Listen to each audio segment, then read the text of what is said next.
का औसत। तो औसत से भी आपके नवोदय प्रवेश परीक्षा में क्वेश्चन आते हैं आपका, ठीक है।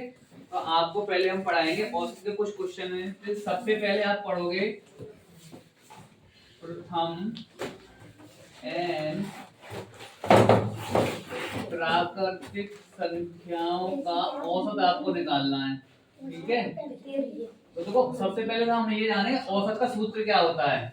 तो जो औसत का सूत्र होता है वो होता है बेटा, जितनी भी संख्याएं दी हैं सभी संख्याओं का योग, पदों का योग, ठीक है? पदों की संख्या, संख्याओं का योग,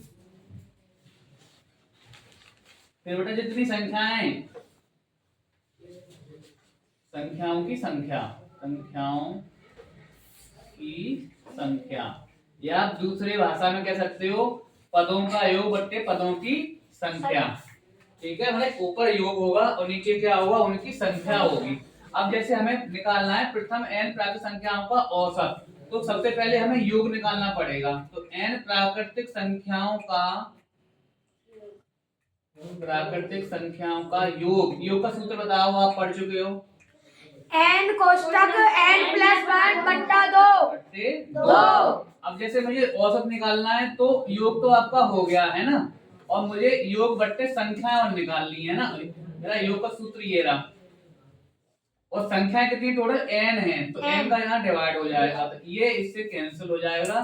तो आपका जो सूत्र हो जाएगा n प्लस 1 बट्टे 2। अब जैसे हम कहें प्रथम 9 प्राकृतिक संख्याओं का औसत बताइए, तो आप n बराबर रखेंगे 9, सूत्र है आपका n प्लस 1 बट्टे 2, तो n की जगह 9 प्लस 1 बट्टे 2 यानी 10 बट्टे 2 यानी 5 आंसर आपका आ जाएगा औसत का। ये प्राकृतिक का है। अब ऐसे ही अगर हम निकालें n सम संख्याओं का औसत, ठीक है, प्रथम n सम संख्याओं का औसत निकालना है, तो सबसे पहले वही करेंगे हम, यानी आपके संख्याओं का योग। तो आप जानते हो कि प्रथम n सम संख्याओं का अगर आपसे योग निकलवाना है तो योग का सूत्र बताइए n प्लस 1, ठीक है। अब मुझे इसी से औसत का सूत्र बनाना है, तो औसत का सूत्र बनाने के लिए आप क्या करेंगे बेटा, योग।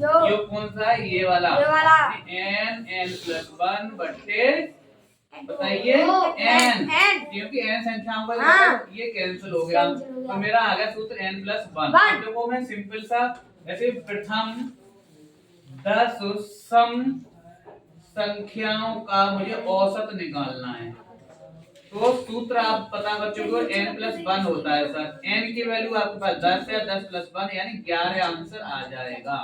समझ में आया, समझ में आ गया, ठीक है। अब नेक्स्ट एक और रह गया है विषम वाला, वो आप ही बताएंगे, पहले इतना काट लो।